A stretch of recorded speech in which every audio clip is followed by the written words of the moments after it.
स्वः तत्सवितुर्वरेण्यं भर्गो देवस्य धीमहि धियो यो नः प्रचोदयात्।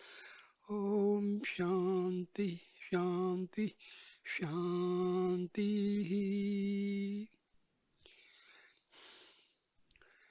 मेरे प्यारे साथियों, आज मैं आपको ऋषि अंगिरा और ऋषि शौनक के बीच में हुए संवाद सुनाने जा रहा हूँ। अंगिरा जो ऋषि थे, ये ऋग्वेद में इन्होंने बहुत से भाग की रचना की थी। काफी श्लोक इन्होंने जो है ऋग्वेद में डाले हैं। शौनक महाभारत में बहुत चर्चित थे, तो इन दोनों के संवाद जो है के बारे में मैं आपको सुनाना चाहता हूँ। सारे विश्व की रचना करने वाले, समस्त भुवनों का पालन करने वाले ब्रह्मा सब देवताओं से पहले स्वतंत्र रूप से उत्पन्न हुए। उन्होंने अपने सबसे बड़े पुत्र अथर्वा को ब्रह्म विद्या का रहस्य समझाया। अथर्वा ने ब्रह्मा से प्राप्त ब्रह्म विद्या का रहस्य अंगिरा मुनि को समझाया। अंगिरा भी कहते हैं, अंगिरस भी है, दो नाम हैं इनके। अंगिरा मुनि ने भारद्वाज गोत्रीय सत्यवहा नामक ऋषि को समझाया। सत्यवहा ने ब्रह्म विद्या के स्थूल तथा सूक्ष्म दोनों रूपों का रहस्य अपने एक शिष्य को बताया था। उस शिष्य का नाम भी अंगिरा ही था। शौनक नामक एक बहुत बड़े गृहस्थ वाले ऋषि ने उस अंगिरा नामक मुनि से प्रश्न किया, हे भगवान, किस एक तत्व का ज्ञान प्राप्त कर लेने पर सब कुछ जाना जा सकता है? अंगिरा मुनि ने कहा, जो विद्वान लोग ब्रह्म ज्ञान से परिचित हैं, उनका कहना है कि दो विद्याएं जानने योग्य हैं। एक तो परम तत्व से संबंधित पराविद्या और दूसरी इहलोक और परलोक से संबंधित धर्म और अधर्म तथा पाप और पुण्य का फलाफल बताने वाली अपराविद्या है। ये समझ लो, फिजिकल जो सांसारिक विद्या है ये तो पराविद्या है, अपराविद्या है, और जो स्पिरिचुअल अध्यात्म की जो है वो पराविद्या है। ऋग्वेद, यजुर्वेद, सामवेद, अथर्ववेद, इन चारों वेदों के अध्ययन और उच्चारण आदि की रीति बताने वाली पाणिनि आदि मुनियों द्वारा रचित शिक्षा, उन वेदों में वर्णित कर्मों का अनुष्ठान करने की रीति बताने वाले सूत्र रूप कल्प, शब्द की शुद्धि से परिचित कराने वाला व्याकरण, वेदों के गूढ़ और कूट पदों के अर्थ का ज्ञान कराने वाला निरुक्त, वेदों में संकलित गायत्री, त्रिष्टुप आदि विविध छंदों का बोधक कराने वाला पिंगल, वैदिक कर्मों के अनुष्ठान का काल, ग्रह नक्षत्रों की गतिविधि आदि से परिचित करने वाला ज्योतिष, ये वेदों के 6 अंग हैं और ये सब अपराविद्या के नाम से प्रसिद्ध हैं। अर्थात कर्मकांड तथा उपासना आदि से संबंधित समस्त विद्याएं अपराविद्या के अंदर आती हैं, और जिस विद्या से अविनश्वर ब्रह्म का ज्ञान प्राप्त होता है वो पराविद्या है। परा मतलब स्पिरिचुअलिज्म और अपरा मतलब सांसारिक विद्या। जो अदृश्य है, जो इंद्रियों द्वारा पकड़ में नहीं आता, जिसकी उत्पत्ति का कोई कारण नहीं है, जो सब के वर्णों से रहित है, जिसके आंख और कान, हाथ और पैर नहीं है, जो नित्य है, समस्त विश्व जिसके वश में है, जो सर्वव्यापी, सूक्ष्म से भी सूक्ष्म और आकाश आदि 5 महाभूतों का कारण है, जिसका दर्शन केवल परम धैर्यशाली विवेकी पुरुष ही कर सकते हैं।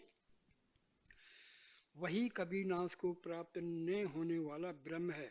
उसका ज्ञान जो विद्या कराती है वही प्राविद्या है। जिस प्रकार मकड़ी जाला बुनने के समय अपने भीतर से तंतुओं को बाहर निकालकर फिर उन तंतुओं को अपने ही भीतर समेट लेती है, उसी प्रकार परमात्मा अपने भीतर से समस्त जगत को प्रकट करके अपने में ही लीन कर देता है। जिस प्रकार एक पृथ्वी से बीजों के भेद के कारण नाना प्रकार की औषधियां उत्पन्न होती हैं, उसी प्रकार एक ही आत्मा से विभिन्न प्रकार के प्राणी उत्पन्न होते हैं। जिस प्रकार जीवित पुरुष के शरीर में बाल उपजते हैं, उसी प्रकार चेतन ब्रह्म से जड़ जगत उत्पन्न होता है। बीज रूप ब्रह्म तत्व का विकास और फैलाव स्वयं उसी के ज्ञान द्वारा हुआ। उसको ये ज्ञान हुआ कि एक में बहुत रूपों में प्रकट हूँ। उसकी उस चेतना द्वारा विश्व की उत्पत्ति आरंभ हुई। सबसे पहले अन्न पैदा हुआ, अन्न से प्राण, प्राण से मन, मन से पंच महाभूत, महाभूतों से समस्त लोक और लोकों से कर्म और कर्मों से उनका फल उत्पन्न हुए। जो सर्वज्ञ है अर्थात जिससे किसी भी विषय का कोई भी ज्ञान छपा नहीं है, जिसका तप ही ज्ञान में है, उसी पर ब्रह्म से सभी प्रकार के नामों और रूपों के भेद उत्पन्न हुए। अंगिरा ऋषि ने कहा, यह सत्य है कि वेदों के मंत्रों में कर्म कांड के जो रूप बताए गए हैं, जो रीतियां समझाई गई हैं, वे नाना प्रकार से इस विश्व में फैले हुए हैं। तुम्हें चाहिए कि फल की इच्छा किए बिना सत्य मार्ग में दृढ़ रहकर उन सब कर्मों का आचरण करो, क्योंकि अपने पिछले जन्म के कर्मों के फल स्वरूप तुम जिस संसार में उत्पन्न हुए हो, उसमें तुम्हें ये सब बाहरी कर्म करने ही पड़ेंगे। यज्ञ की अग्नि जब पूर्ण रूप से जल उठती है और उसकी लपटें ऊपर को उठने लगती हैं, तो उसमें श्रद्धा पूर्वक आहुतियों को डालना चाहिए। यही क्रम मार्ग है। जिसका अग्निहोत्र नामक यज्ञ अमावस्या तथा पौर्णमासी में किए जाने योग्य कर्मों से युक्त नहीं होता, चातुर्मास्य में किए जाने योग्य कर्मों से रहित होता है, शरत काल में नए जन्म से होने वाले अग्रहायण कर्म की विधि से युक्त नहीं होता, और जिसमें अतिथियों का पूजन भी योग्य रीति से नहीं होता, जो वैष्णव देव की अर्चना से रहित होता है, वह निष्फल हो जाता है। काली कराली मन के समान वेग वाली, मनोजवा लाल होने के कारण, सुलोहिता धूमैली होने के कारण, सुधूम्र वर्णा चिंगारियों से युक्त होने के कारण, सफोलिंगिनी सब प्रकार की सुंदरताओं से भरी होने के कारण, विश्व रूपी उज्जवल प्रकाश से पूर्ण होने के कारण, देवी सात अग्नि की लपटें उसकी जीभ हैं। ये लपटें उस व्यक्ति की दी हुई आहुतियों को ग्रहण करती हैं जो उचित समय पर उपयुक्त रीति से अग्निहोत्र का अनुष्ठान करता है। उन आहुतियों को ग्रहण करने पर वे अग्नि शिखाएं सूर्य किरणों में बदल जाती हैं और उस व्यक्ति को दिव्य लोक में पहुंचाती हैं, जहां देवताओं का एकमात्र स्वामी इंद्र सबसे ऊपर रहता है। वे प्रज्वलित आहुतियां उस यज्ञ कर्ता से मानो कहती हैं, आओ आओ, तुम्हारे कर्म कांड से और पवित्र अनुष्ठान से तुम्हें दिव्य लोक प्राप्त होने वाला है। ऐसा कहकर सूर्य की किरणों द्वारा उसे ऊपर ले जाती हैं। यज्ञ के इस सारे अनुष्ठान के सहचर यजमान को पार लगाने वाली डोगियों की तरह हैं, पर ये डोगियां न सुदृढ़ हैं न स्थायी। इसलिए ज्ञानियों ने यज्ञों द्वारा आचरित होने वाले कर्मों को अत्यंत हीन श्रेणी का बताया है। जिस प्रकार छोटी छोटी डोंगियां विशाल समुद्र के पार ले जाने योग्य नहीं होती और केवल मछलियां पकड़ने के काम में लाई जा सकती हैं, और जिस प्रकार उनमें बैठे हुए व्यक्तियों को लौटकर इसी पार आना पड़ता है, उसी प्रकार ये यज्ञ रूपी छोटी नावें केवल स्वर्ग तक पहुंचाने में समर्थ होती हैं। स्वर्ग के भोग पूरे होने और कर्मफल अक्षीण होने पर व्यक्ति को फिर मृत्यु लोक में ही लौटना पड़ता है। जन्म मरण के भंवरों में ग्रस्त संसार रूपी सागर को केवल ज्ञान रूपी विशाल जलयान जहाज ही पार करा सकता है। इसलिए जो मूर्ख यज्ञ आदि कर्मों को ही श्रेष्ठ और कल्याणकारी मार्ग इसकी प्रशंसा करते हैं, वे कुछ समय तक स्वर्ग का ऐश्वर्य भोग करने के बाद फिर जन्म मरण के चक्कर में फंसते हैं और रोग शोक तथा दुख दारिद्र्य के शिकार बनते हैं। जो मूढ़ लोग अविद्या से ग्रस्त होकर अपने आप को बहुत बड़ा पंडित मानते हैं और ज्ञानियों के तत्वोपदेश से विमुक्त रहते हैं, वे रोग शोक और जरा मृत्यु से पीड़ित होकर उसी प्रकार भरम जाल रूपी गड्ढों में गिरते रहते हैं, जिस प्रकार एक अंधा दूसरे अंधे द्वारा बताए गए मार्ग पर चलने के कारण गिरता रहता है। अज्ञान के अंधकार से घिरे रहने के कारण वे बालकों के समान अबोध और मूढ़मती व्यक्ति यज्ञादि अनुष्ठानों को करते हुए अपने को कृतार्थ समझकर यह अभिमान करते फिरते हैं कि हमने वास्तविक सिद्धि प्राप्त कर ली है। ऐसे कर्मकांडी पुरुष कर्म फल के प्रति आसक्ति या लालसा रखते हैं और स्वर्ग प्राप्ति के बाद जब उनका कर्म फल क्षीण हो जाता है तब दुख से व्याकुल होकर नीचे गिरते हैं। वे फिर जन्म लेते हैं और फिर मरते हैं और सच्चे ज्ञान के स्वरूप से कभी परिचित नहीं हो पाते। देखो, यज्ञ का अपना एक अलग महत्व है। जहाँ पर यज्ञ होते हैं, एक तो वहाँ पर जो रोग के कीटाणु हैं वो पैदा नहीं हो पाते हैं। अन्न जल फल फ्रूट ये जो चीजें हैं ये शुद्ध होती हैं, सात्विक बनती हैं। लेकिन जो लोग मुक्ति के मार्ग पर चलना चाहते हैं, आत्मज्ञान प्राप्त करना चाहते हैं, उनके लिए जो ज्ञान का मार्ग ही उचित है। और जो लोग संसार में रहकर अपना सफल जीवन बनाना चाहते हैं तो उनके लिए यज्ञ का जो मार्ग बढ़िया है, उसमें बुराई कुछ नहीं है। लेकिन भाई मुक्ति के लिए तो हमें ज्ञान मार्ग का ही रास्ता लेना पड़ेगा। तो ये जो महर्षि अंगिरस जो कह रहे हैं ये बुराई नहीं कर रहे हैं यज्ञ की, लेकिन ये बता रहे हैं कि भाई जिनको परमात्म प्राप्ति करनी है, जिनको आत्म साक्षात करना है, तो उनके लिए ज्ञान मार्ग ही उचित है, वेदांत का मार्ग उचित है। क्योंकि जो उपनिषद हैं वो वेदांत के ग्रंथ हैं। गीता, ब्रह्मसूत्र और उपनिषद ये वेदांत के ग्रंथ हैं। वेदांत का मतलब क्या है कि वेदों का जो अंतिम हिस्सा है वो उपनिषद है और उसमें ब्रह्म विद्या और आत्म विद्या का पूरा वर्णन किया गया है। तो हमें ध्यान रखना होता है, ये बुराई नहीं हो रही कभी भाई आप सोचें कि ये तो यज्ञ करना बुरा है। बिल्कुल बुरा नहीं है, बुरा नहीं है भाई। देखिए महर्षि दयानंद ने तो किताबें लिख रखी हैं, लिख के गए हैं वो तो आर्य समाज तो पूरा यज्ञ के ऊपर जोर देता है और बहुत अच्छी चीज है वो। लेकिन जो लोग मोक्ष चाहते, आत्म साक्षात्कार ब्रह्म साक्षात करना चाहते हैं, वो ज्ञान मार्ग, ध्यान वगैरह, ये समाधि, ये रास्ता जरूरी है। वे अज्ञानी पुरुष याग यज्ञ आदि इष्ट कर्मों को और कुएं और तालाब खुदवाने के पूर्व कर्मों को ही परम श्रेष्ठ और मोक्ष प्राप्ति का मुख्य साधन मानते हैं और आत्मज्ञान रूपी सच्चे श्रेय मार्ग को नहीं मानते।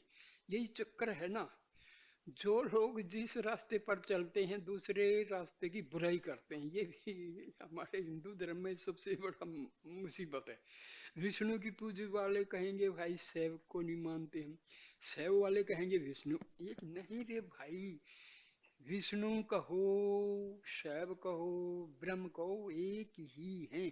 उस परम पिता परमेश्वर के ये भिन्न भिन्न नाम हैं। हम लड़ाइयाँ लड़ते रहते हैं और अज्ञानता के वश होकर अपना नुकसान करते हैं भाई, यही चक्कर है।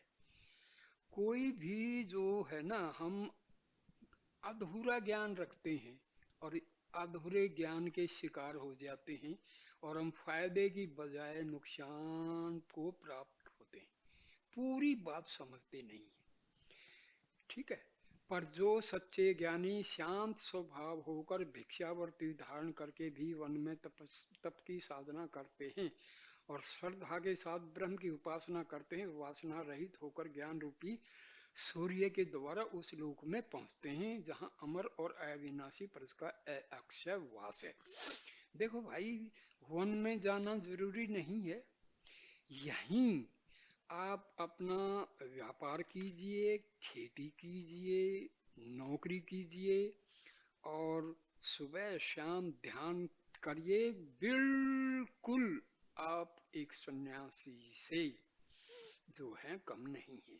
सिर्फ व्यवहारिक जीवन में सरलता हो, ईमानदारी हो, कर्मठता हो, ड्यूटी की पाबंदी हो, तो ये तो कुछ है जो सच्चाई का मार्ग हो, छल कपट ना हो, काम क्रोध लोभ मोह ये जो अहंकार ये दुर्गुण ना हो, फिर आप आराम से जो है मेडिटेशन करो, प्रभु का नाम लो, सेल्फ इंक्वायरी कर सकते हो।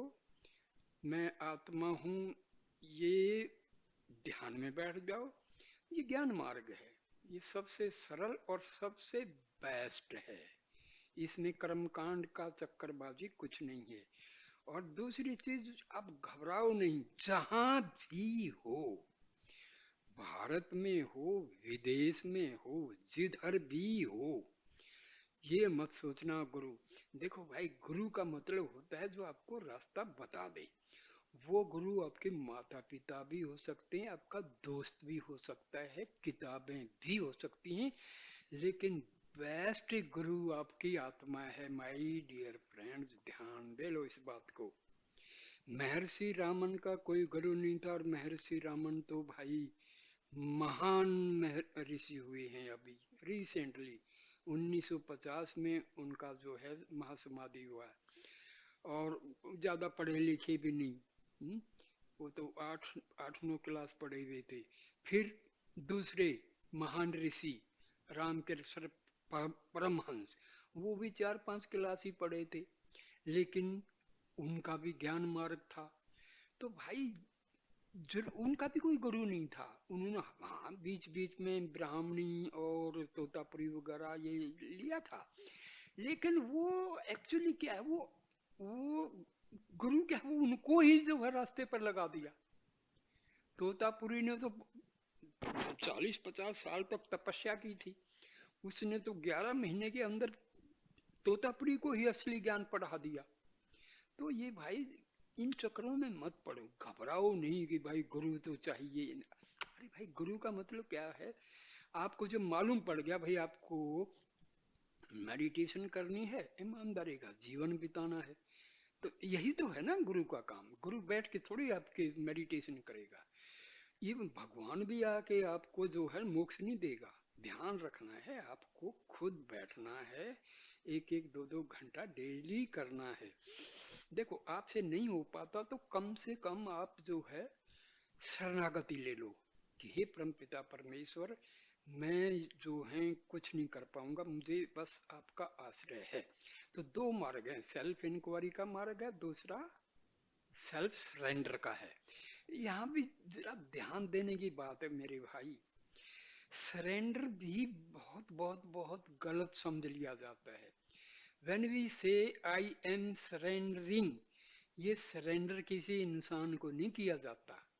कई लोगों ने मतलब ये बना रखा है गुरु को सरेंडर का। अरे भाई, आपकी सरेंडर कौन करता है? ईगो। किसको करना है? आत्मा को। ये यही अज्ञानता है। सरेंडर, जब आप सरेंडर करें, किस कौन सरेंडर कर रहा है? मीडियम क्या है?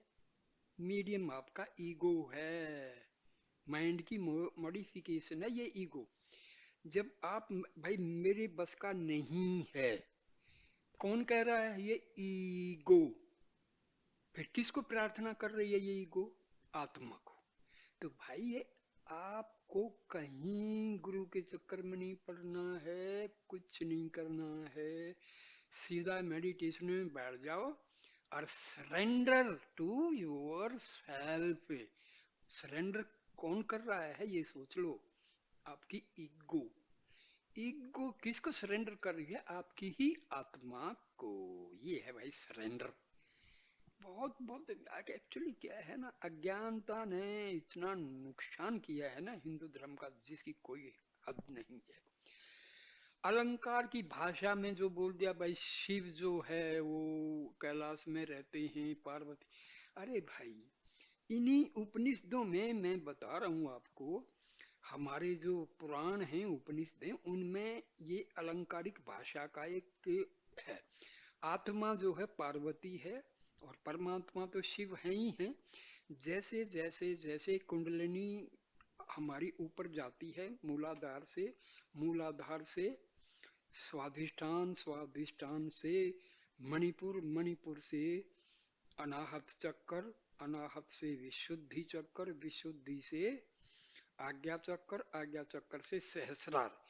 तो क्या है कि ये जो कुंडलिनी चित्त, चित्ती उसको हम बोलते हैं, चित्ती जब सहस्रार में पहुंच जाती है तो ये जो कुंडलिनी जो चित्ती है ये कैलाश मतलब प्रभु से मिलती है। आत्मा का किससे? परमात्मा से मिलन हो जाता है। आत्मा किससे मिलती है? ब्रह्म से। तो आत्मा ब्रह्म में समाहित हो जाती है। भाई ये है। अब क्या कर सकते हैं, लोगों ने कथाएं बना ली हैं। अरे भाई, ये अलंकार की भाषा है। एग्जाम मैं ये आपको जो कहानियां बता रहा हूँ ना, ये सब वही अलंकारिक वो हैं। मतलब एक समझाने का ढंग है, कहानी के द्वारा बहुत स्पष्ट हो जाता है। तो इन चक्रों में ना पड़ो, जहां भी हो जैसे भी है अपना ईमानदारी से काम करो।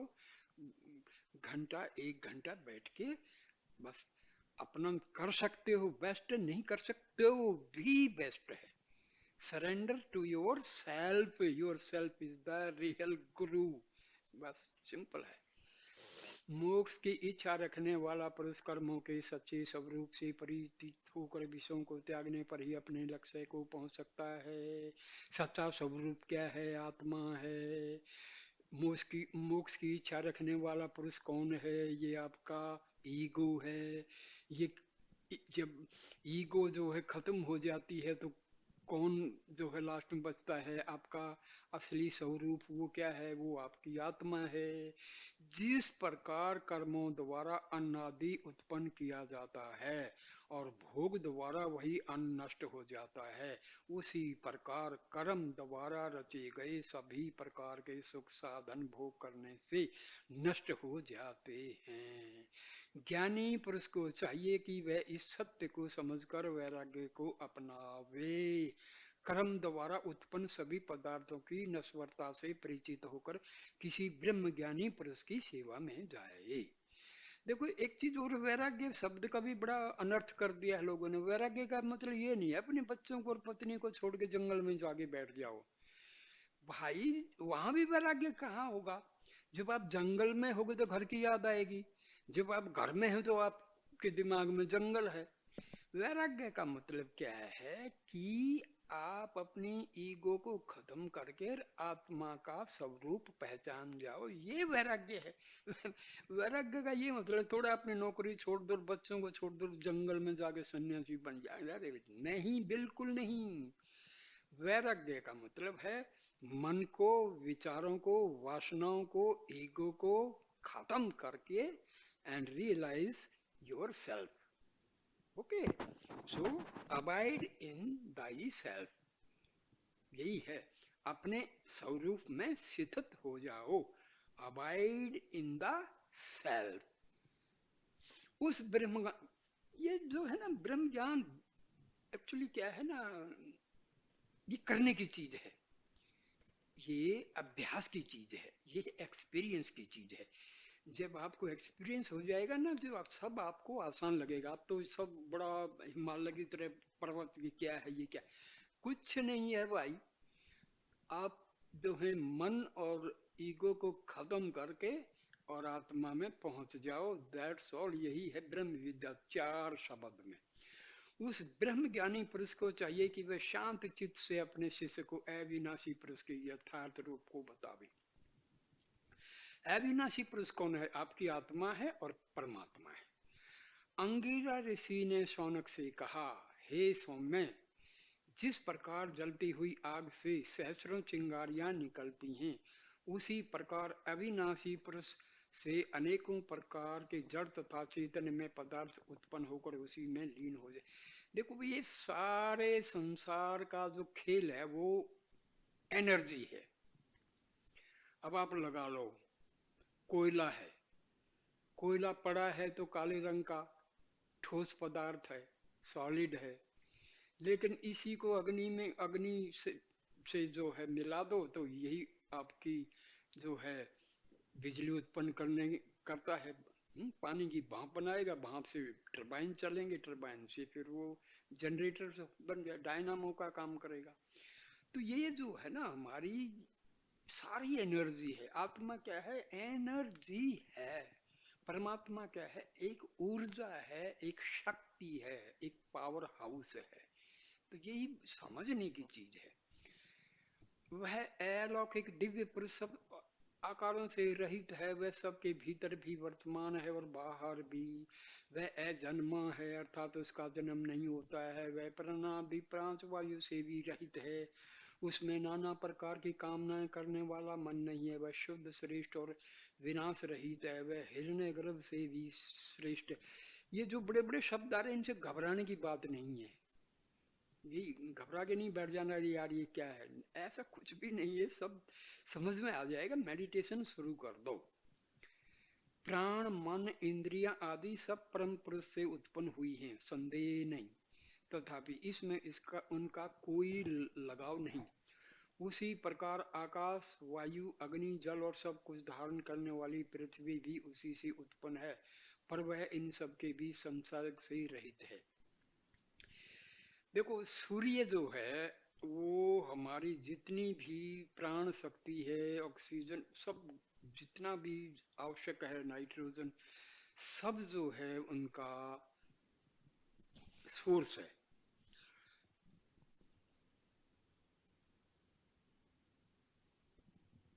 जो सूर्य को ही हम सविता देवता बोलते हैं, क्योंकि हमारी जो प्राण शक्ति है उसका दाता जो है सूर्य है।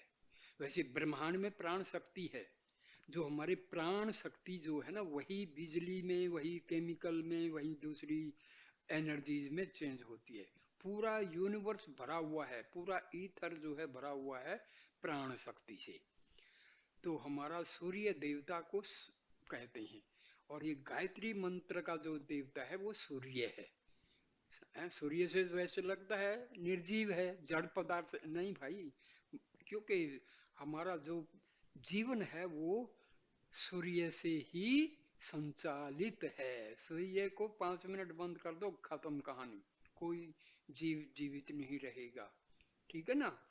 हे प्रिय दर्शन शौनक, इस दिव्य पुरुष का सिर अग्नि है, सूर्य और चंद्रमा उसकी दोनों आंखें हैं, 10 दिशाएं उसके कान हैं, 4 वेद ही उसकी वाणी के स्वरूप हैं, वायु ही उसका प्राण है, समस्त विश्व उसका हृदय है, पृथ्वी उसके चरणों से उत्पन्न हुई और वह समस्त।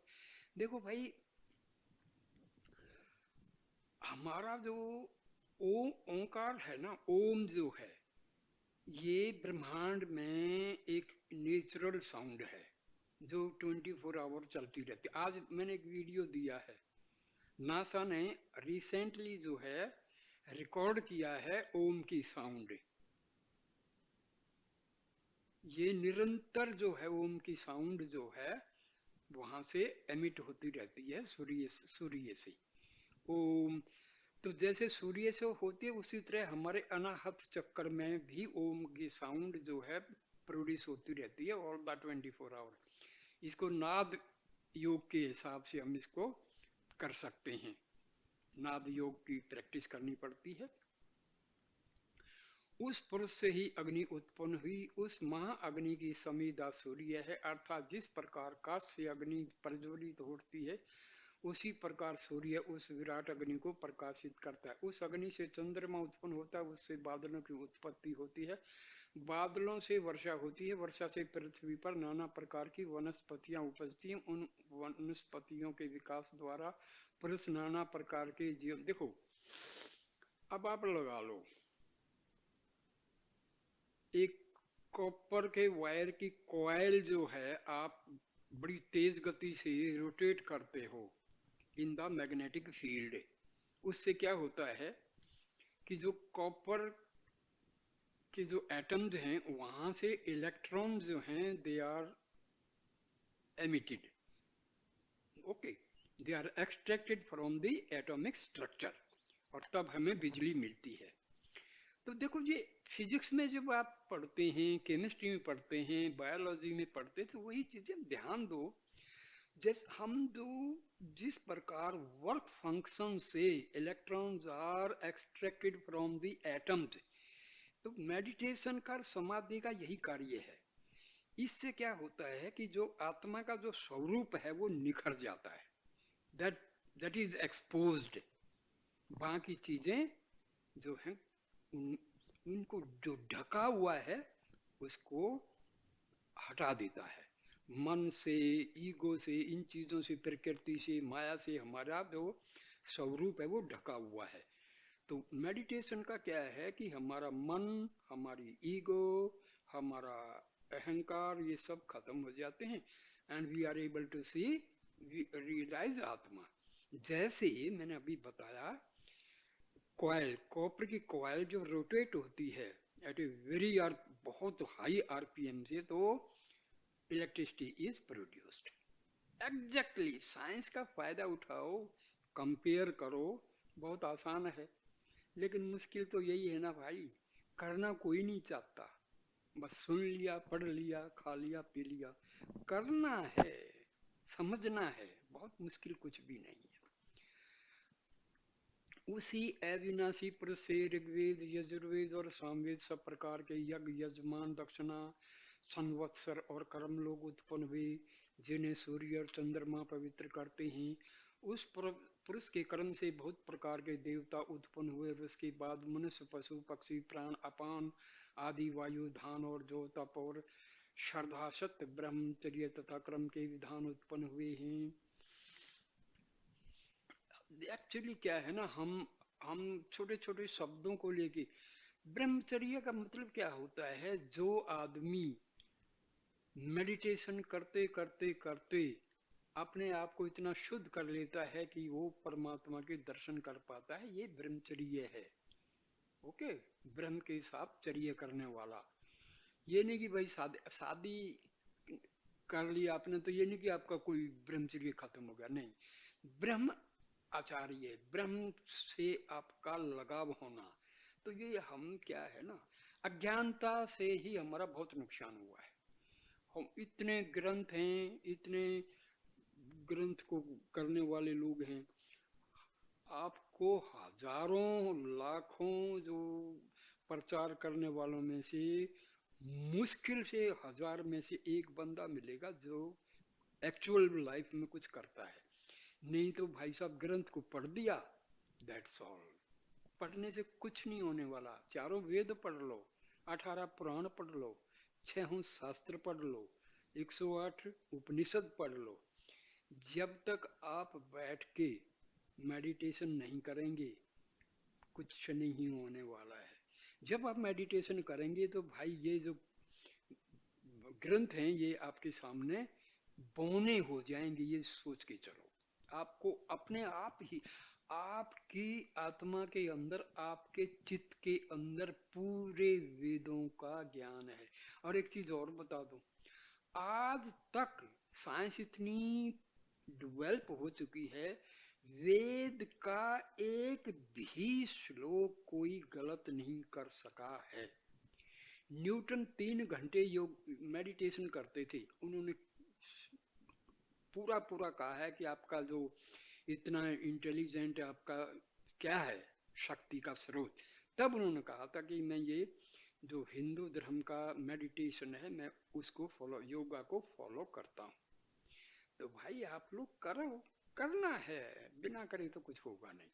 केवल सुन लिया, जाके मंदिर में माथा टेक लिया, उससे कुछ होना जाना है नहीं। दान दे दिया, वो कर दिया, अच्छा है, शुद्ध होगा, आपका हृदय शुद्ध होगा। लेकिन जहां तक आत्मा और परमात्मा का साक्षात्कार है वो तो करने से ही होगा। उसी पुरुष से ही समुद्र और सभी पर्वत उत्पन्न हुए, और अनेकों रूप धारण करने वाली सिंधु, गंगा, यमुना आदि नदियां भी उत्पन्न हुई। उसी से सब प्रकार की औषधियां और रस उत्पन्न हुई। उन रसों के द्वारा सूक्ष्म शरीर चतुर पंचभूतों सहित स्थित हैं। हे सौम्य, कर्म तप हिरण्य गर्भ अमृत आदि सब कुछ उसी मूल रूप पुरुष से ही उत्पन्न है। समस्त प्राणियों के अंतःकरण रूपी गुहा में स्थित उस परम ब्रह्म को जानकर जो व्यक्ति यह समझ लेता है कि उस पुरुष से भिन्न विश्व में कोई भी पदार्थ नहीं है, वह अविद्या के माया जाल को नष्ट करने में समर्थ होता है। भाई सारे जो हैं उपनिषद पढ़ लो, असली बात क्या है, मन को और ईगो को जो है डायरेक्ट कर दो आत्मा की तरफ। ईगो खत्म, मन खत्म, आत्मा का दर्शन, सीधा सरल मार्ग है। अंगिरा ऋषि बोले, हे शौनक, यह अविनाशी ब्रह्म स्वयं अपनी ज्योति से प्रकाशमान है, यह सब प्राणियों का अंतर्यामी है, यह हृदय रूपी गुफा में विचरण करता है, इसलिए इसका नाम गुहाचर है। गुहा बोलते हैं हमारा स्पिरिचुअल हार्ट है। देखो भाई, ये याद रखना, जब महर्षियों ने तपस्या की, उन्होंने परमात्मा को जाना, आत्मा को जाना, उनके अंदर वही दो आंखें थी, दो हाथ, दो पैर, मन बुद्धि सब वही, पांच प्राण, पांच उपप्राण, सब वही, एस्ट्रल बॉडी उनका वही, पांच कोष, अन्न में कोष, प्राण में कोष, मनो में कोष, आज्ञा और विज्ञान में कोष और आनंद में कोष, वही जो है कुंडलिनी के चक्कर हैं, मूलाधार चक्कर, स्वाधिष्ठान चक्कर, मणिपुर चक्कर, अनाहत चक्कर, विशुद्धि चक्कर, आज्ञा चक्कर और सहस्रार और ब्रह्मरंध्र एकदम सबसे ऊंची अवस्था में। तो भाई जब वो कर सकते थे तो हम भी कर सकते हैं, ये मन में दृढ़ विश्वास पैदा कर लो।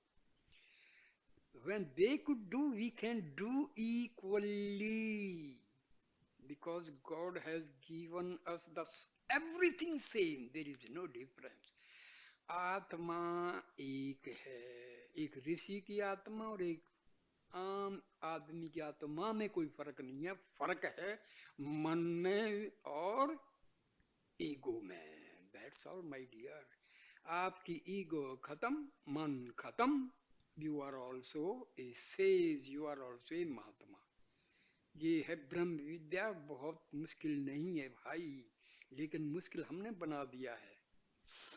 यह समस्त जीवों का आश्रय स्वरूप है, उड़ने वाले जीव, प्राणवायु को ग्रहण करने वाले तथा पलक मारने की क्रिया करने वाले सब प्राणी, ये सब इसी के आश्रय से स्थित हैं। ये सत्य है और असत्य भी, यह स्थूल और सूक्ष्म दोनों प्रकार के पदार्थों का मूल कारण है। यह परम पूजनीय और प्राणियों के ज्ञान से परे है, अर्थात मनुष्य का कोई भी ज्ञान उसके यथार्थ स्वरूप के हृदयंगम करने में समर्थ नहीं हो सकता। भाई जब तक आप मेडिटेशन करके और जो है कंसंट्रेशन पावर आप इंक्रीज नहीं करोगे, ये बातें समझने से भी समझ में आएंगी नहीं, लेकिन जब करोगे तो ये बातें आसान बन जाएंगी। यह जो कुछ भी प्रकाशमान है, जो अणु का भी अणु, सूक्ष्म से भी सूक्ष्म है, जिसमें समस्त लोगों के निवासी स्थित हैं, वही अविनाशी ब्रह्म है, वही प्राण है, वही वाणी है, वही मन है, वही सत्य है, वही अमृत है, वह जानने योग्य है। हे सौम्य, तुम मुझसे जानने। देखो हमारे शरीर के सारे अंग किससे काम कर रहे हैं? प्राण से। प्राण कहाँ से उत्पन्न होता है आपके शरीर में? देखो, वायुमंडल से, ब्रह्मांड से भी हम प्राण खींचते हैं, लेकिन भाई जो असली प्राण जिससे हम जीवित रहते हैं वो हमारी आत्मा से, याद रखना है। आत्मा से प्राण की उत्पन्न होती है, आत्मा से मन की उत्पत्ति होती है, आत्मा से ईगो, अहंकार, महत्व सारे जो भी हैं सबकी उत्पत्ति आत्मा से होती है। ठीक है। उपनिषद में वर्णित ज्ञान के महाश्चर्य रूप धनुष को ग्रहण करके उपासना द्वारा शान पर चढ़ाए गए बाण को उस पर चढ़ाना चाहिए। ब्रह्म को लक्ष्य बनाकर एकाग्रचित से उस परम लक्ष्य को भेदना उचित है। प्रणव ओकार ही धनुष है, आत्मा ही बाण है, ब्रह्म लक्ष्य है। एकाग्र मन से उस लक्ष्य को भेदते हुए बाण के समान उसमें तन्मय और तद्गत होना चाहिए, अर्थात जिस प्रकार तीर निशाने के भीतर जाकर घुस जाता है, उसी प्रकार साधक को चाहिए कि वह ब्रह्म में लीन होने का प्रयत्न करे। यदि आपका मेडिटेशन में मन नहीं लगता है तो आप गायत्री मंत्र का जाप कर सकते हैं। वो भी ना हो पाए तो भाई ओम का जाप कर लो, सबसे आसान, सबसे बेस्ट। ओम का जो जाप है, देखो ये मैं आपको बताऊं, लोग बहका देते हैं।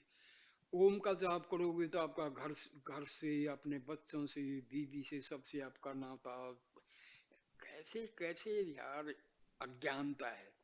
अरे ओम तो जोड़ने वाला है, वो आपको वियोग नहीं, वो योग कराने वाला है।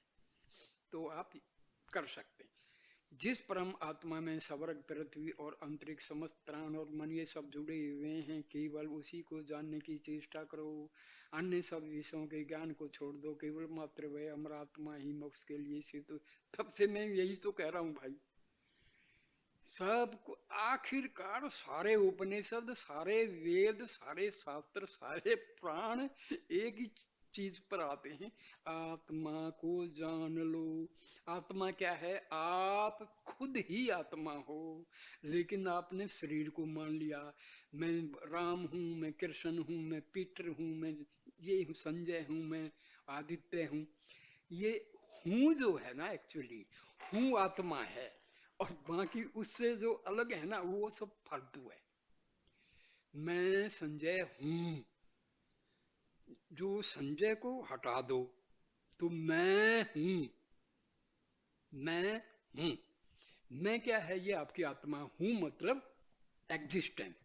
सो सत्य चित्त आनंद। हुँ? मैं हूं, बीच में मतलब किसी को, खत्म। मैं हूं, मैं आत्मा हूं। I am the soul. Simple चीज है। जिस हृदय में सब नाड़ियां रथ की नाभि में तिरछी कांट वित्रय एकीभूत होती हैं, वही यह आत्मा नाना रूपों से विराजमान रहता है। ओंकार के रूप में उस आत्मा का ध्यान करना चाहिए, तभी तुम अविद्या रूपी अंधकार से पार निकलकर कल्याण प्राप्त कर सकोगे। सेल्फ इनको ये मैं पहले उपनिषदों के आहिस्ता आहिस्ता आहिस्ता वीडियो बना रहा हूँ, फिर मैं सेल्फ इंक्वायरी पर आऊंगा, जो एक्चुअल में मेरा उद्देश्य है। लेकिन एकदम से सेल्फ इंक्वायरी हो नहीं पाती है लोगों से, या तो भाई उनका पूर्व जन्मों का संस्कार हो, या पूर्व जन्मों में उन्होंने तपस्या की है, तो उनके लिए तो आसान है। नहीं तो सेल्फ इंक्वायरी एकदम से करना बहुत मुश्किल होता है। तो आहिस्ता आहिस्ता जरा रस चखो, आहिस्ता आहिस्ता आनंद आएगा, तो आपका ध्यान हो जाएगा उस चीज में। जो सब कुछ जानने वाला है, जिसके भीतर और बाहर कुछ भी छिपा नहीं है, जिसकी महिमा सर्वत्र समस्त लोकों में फैली हुई है, वह आत्मा दिव्य ज्योतिर्मय हृदय रूपी ब्रह्म नगर में विद्यमान है और समस्त आकाश में व्याप्त है। वह मनोमय है और प्राण तथा शरीर का समुचित संबंध स्थापित करने वाला नियामक है। अन्न और बुद्धि, स्थूल तथा सूक्ष्म में उचित सामंजस्य स्थापित करने वाला भी यही है। समस्त विषयों में जो कुछ भी प्रकट और प्रकाशित हो रहा है, सब उसी प्रकार के आनंद का अमृतमय स्वरूप है। धीर लोग ज्ञान द्वारा उसके उस अनंत व्यापी रूप का, जब महर्षि रमन से लोग पूछते थे, थोड़ी सी जो मतलब इग्नोरेंट जो लोग पूछते थे, उनके हिसाब से वो जवाब देते थे। जो थोड़ी सी पहुंचे हुए थे, तो उनके सवाल का भी सेम क्वेश्चन है, उसका जवाब वो और ढंग से देते थे। और ऊंचा कोई साधु आ गया तो उनको कुछ और ही जवाब देते थे। तो उनके शिष्य बोलते थे, स्वामी जी ये क्या है? उन्होंने भी वही क्वेश्चन पूछा, फलाने ने भी ऐसा क्वेश्चन पूछा, उसने ऐसा पूछा, आपके जवाब अलग अलग है। तो वो हंसते थे, बोला भाई ऐसा है। अब मैं उनको एकदम ही जो है उच्च कोटि का जवाब दे दूंगा तो वो बेचारों को पल्ले पड़ेगा नहीं, मैं क्या कर सकता हूँ। असली बात तो भाई यही है कि मैं आत्मा हूँ, इसका ध्यान करो। Be aware of that I am the soul. लेकिन भाई ये तो पल्ले पड़ने वाली है नहीं। तो रास्ता तो आहिस्ता आहिस्ता, पहले जैसे धोबी जो है बोझ डाल देता गधे पर, वो गधा चलना नहीं चाहता तो उसको हरी घास दिखाता चला जाता है। और तो ये है। तो आहिस्ता आहिस्ता आहिस्ता उस रास्ते की तरफ ले जाया जाता है, एकदम से सीधा वो नहीं हो, दैट इज नॉट पॉसिबल। फिर जो है मन उछट जाएगा, आपका मन लगेगा नहीं, कोई फायदा नहीं। तो ये जो मैं कहानियां सुना रहा हूँ, इससे क्या है कि आपको आपको एक रास्ता मिल जाएगा। You will know the way out, where I am going to, what is my destination. आप देखो, डेस्टिनेशन के लिए कोई रास्ता तो हो, there is a way, there is a destination, there is a goal, how to reach the destination, that is the main. ये हम जो पढ़ रहे हैं उपनिषद शास्त्र वेद जो भी है, डेस्टिनेशन तो हमारा आत्म दर्शन, ब्रह्म दर्शन, आत्म साक्षात्कार, ब्रह्म साक्षात्कार है। लेकिन उसके लिए रास्ता एकदम से शॉर्टकट नहीं होता है, यू हैव टू कन्विंस। देखो लोग कहते हैं भाई माइंड को कंट्रोल करो, भाई कितनी बड़ी भूल है। अरे भाई जब हम कहते हैं आपका उद्देश्य क्या है, सुनिए, आपका उद्देश्य क्या है, आत्म साक्षात्कार। आत्मा क्या है, आत्मा अजन्म है, अजर है, अमर है, सर्वव्यापी है, सर्वशक्तिमान है, सर्वज्ञ है। अब मुझे ये बताइए भाई माइंड क्या है। देखिए सुनिए, माइंड क्या है, माइंड जो है निरंतर आत्मा से उठने वाले विचारों की एक चैन है, एक श्रृंखला है। वही श्रृंखला हमारा मन का नाम दिया जाता है। जब मुझे ये बताइए आत्मा ओमनी पोटेंट है, हाँ? सर्वशक्तिशाली है, उससे उत्पन्न होने वाली चीज को आप कंट्रोल कर सकते हैं? कंट्रोल किससे करो, करना चाहते हो? मन से। मन क्या है, फाइनाइट। आत्मा क्या है, इन्फिनिटी, इन्फिनिट। तो आप इन्फिनिट को फाइनाइट से कंट्रोल करना चाहते हैं, मतलब उल्टी बांस बरेली को। How is it possible? तो दैट इज नॉट पॉसिबल। मन को कंट्रोल तो कोई कर नहीं सकता है, ना ही इसके बारे में सोचना है। अरे लोगों ने किताब लिख दी है, how to control your mind.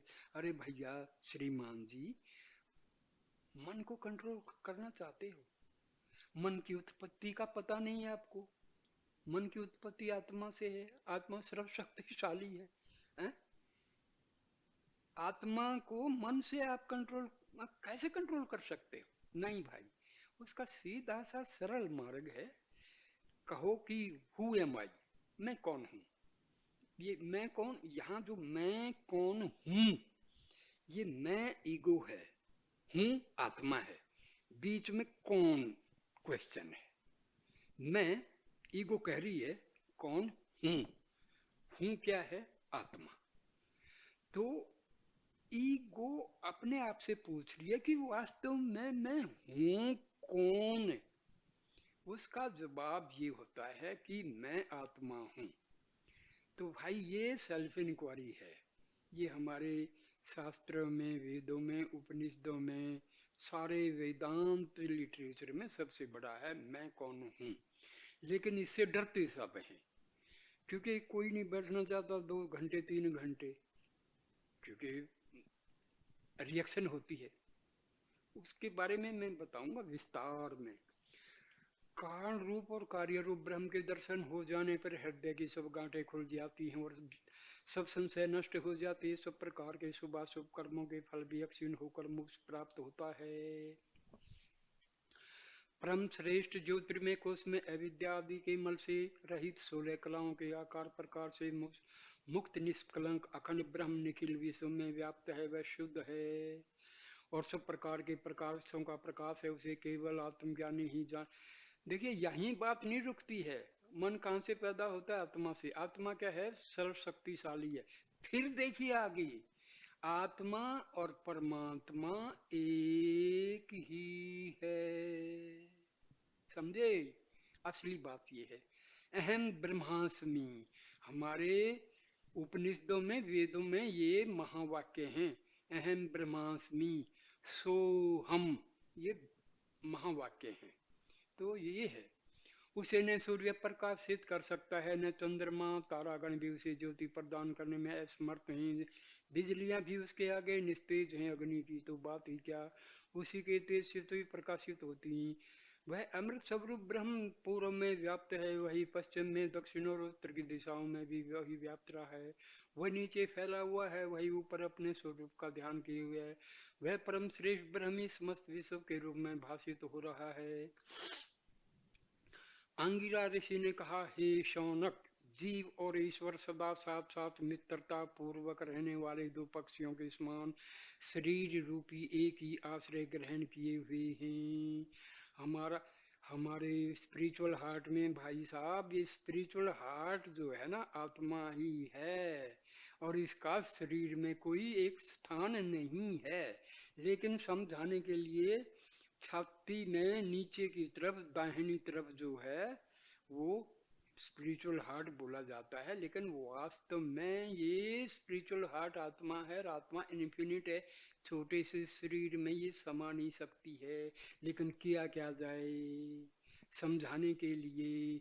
महर्षि से यही तो पूछा था लोगों ने, महर्षि आप कहते हैं आत्मा इन्फिनिट है, ब्रह्म इन्फिनिट है, फिर शरीर में अरे भाई बोला मैं क्या करूं, आपको समझ में तो आता नहीं है, तो मैं समझाने के लिए भाई बोल देता हूँ आत्मा यहाँ है, आप क्या कर सकते हैं। एकदम से जो असली बात बताएंगे तो वो पल्ले पड़ने वाली नहीं है, ठीक है ना, तो आहिस्ता आहिस्ता पहुंचा जाता है।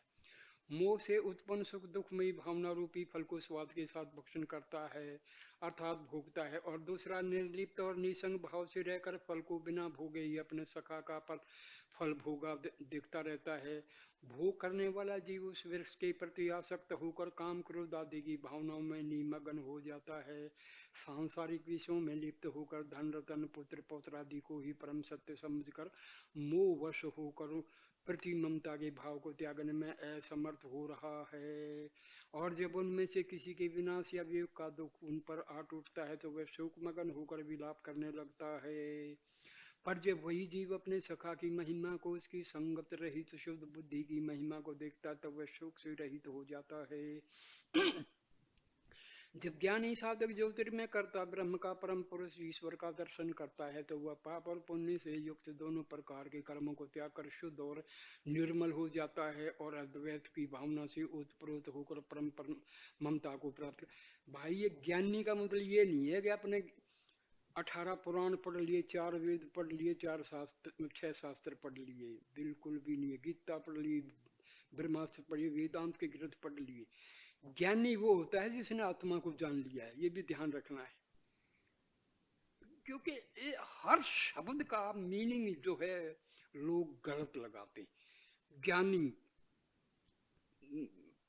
बहुत सारों से मेरी बहस हुई है, तो एक्चुअली ज्ञान का मतलब होता है जिसने आत्म तत्व को समझ लिया है, वो ज्ञानी है। वो ज्ञानी नहीं है कि मेरे को संस्कृत आती है, मेरे को ये श्लोक, अरे भाई संस्कृत आना जरूरी नहीं, श्लोक आना जरूरी नहीं, कुछ भी आना जरूरी तो नहीं। आत्मा पहचान लिया तो सारे ग्रंथ तो आप खुद ही ग्रंथ बन गए। चक्र यही है ना, हम समझते नहीं है। ज्ञानी का मतलब है a person who has realized his self, जिसने आत्म साक्षात कर लिया, ब्रह्म साक्षात कर लिया। आत्म साक्षात्कार कहो, ब्रह्म साक्षात करो, एक ही बात है। अब तो ज्ञानी का मतलब ये नहीं होता है कि आपने वेद शास्त्र और भैया ग्रंथ पढ़ लिए, शास्त्र पढ़ लिए, न्याय शास्त्र पढ़ लिया, योग शास्त्र पढ़ लिया, मीमांसा शास्त्र पढ़ लिया, है? ये सब नहीं है। वो जरूरी है, वो ज्ञान वो भी अपनी तरफ है, लेकिन असली बात ज्ञानी की मतलब है the person who has realized his self, who abides in the self, जो अपने आत्म स्वरूप में स्थित है वही ज्ञानी है। जो प्राणों का भी प्राण है और जो समस्त जीवों में विराज रहा है, उस महाप्राण ब्रह्म को जानने वाला व्यक्ति सम्यक विचार वाला होता है।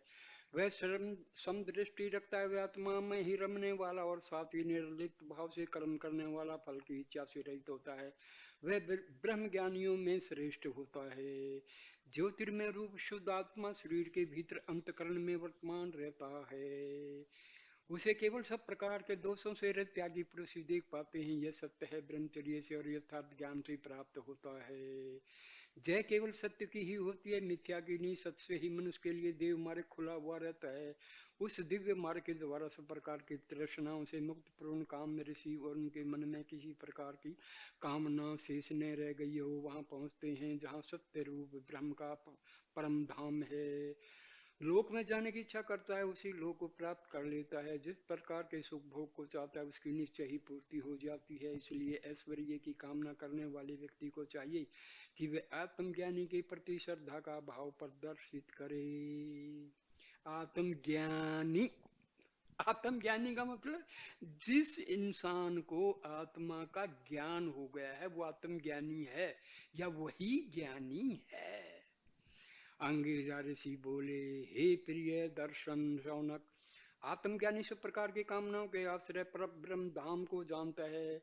उस परम धाम में यह सारा विश्व स्थित है। यह अपने शुभ्र प्रकार से सब प्रकार भाषित होता रहता है। जो पुरुष उस ब्रह्म की उपासना सब प्रकार की इच्छाओं से रहित होकर करते हैं, वे जन्म मरण के चक्कर से मुक्त हो जाते हैं। जो पुरुष सुख भोग के विषयों की चिंता करता है, उन्हें प्राप्त करने की इच्छा मन में रखता है, वह कामनाओं के साथ विशेष विशेष लोकों में जन्म लेता है। पर जो व्यक्ति सब प्रकार की कामनाओं को त्याग कर पूर्ण काम हो जाता है, उसके आगे आत्मा का प्रकाश भाषित हो जाता है। उसकी अच्छे या बुरे कर्मों की सब प्रवृत्तियां इस शरीर में ही विलीन हो जाती हैं। यह आत्मा ने वेदों के पाठ से प्राप्त, देखो भैया मैं जो कह रहा था, यह आत्मा न वेदों के पाठ से प्राप्त हो सकती है, न मस्तिष्क की शक्ति द्वारा और न शास्त्रों के अध्ययन अथवा श्रवण द्वारा। पर जिस कामना रहित दिव्य ज्ञान संपन्न पुरुष के आगे ये आत्मा अपने आप अपना विशुद्ध प्रकाश में रूप व्यक्त करती है, केवल वही उसे प्राप्त करने में समर्थ है। कहीं घूम लो भैया, चक्री चक्री काट के आना तो वही है। ये है, ये ब्रह्म ज्ञान है, बहुत आसान है।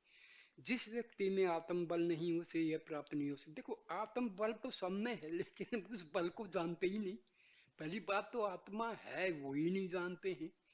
अरे देखो, अब मान लो अंगारा पड़ा हुआ है, अंगारे पर राख पड़ी हुई है? तो आपको तो वो गर्मी लगे, उसका जो आंच नहीं प्राप्त होगी। राख को हटा दो और सर्दी के मौसम में अंगारे से जो है सेक करो, गर्मी प्राप्त करो। तो वही बात है ना, आत्मा पर मन का, ईगो का, माया का, प्रकृति का ये पर्दे पड़े हुए हैं, उनको हटा दो तो अंगार जैसे राख में से निकलता है, एकदम से धधकता है, ऐसे ही आत्मा धधकेगी। तो उसके लिए तो भाई करना है, मेडिटेशन करना है।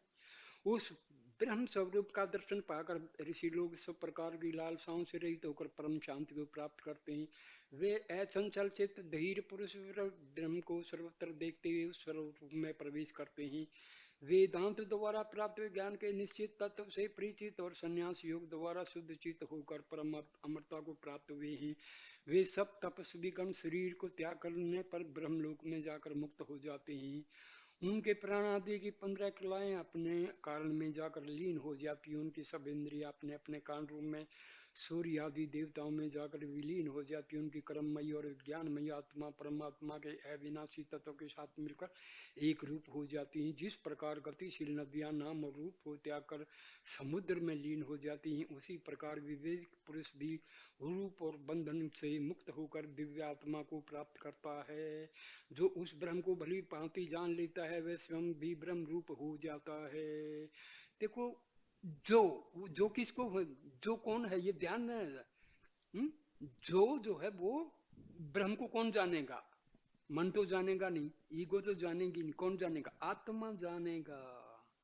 आत्मा को कैसे जानेंगे? मन को हटाओ और ईगो को हटाओ। तो जैसे ही आप मन खत्म, ईगो खत्म, then you are abiding in the self. Where is परमात्मा? परमात्मा एंड आत्मा दे आर टुगेदर, अलग है ही नहीं। पानी है, घड़े से आपने गिलास में पानी लिया तो वो गिलास पानी दोनों एक ही है, घड़े में डाल दो। अब नदियां जो है समुद्र में जाके गिरती हैं तो समुद्री हो जाती हैं। ऐसे ही हमारी आत्मा है, आत्मा तो ब्रह्म का ही तो स्वरूप है, ब्रह्म ही तो है। भाई यही तो पूछना है भाई, यही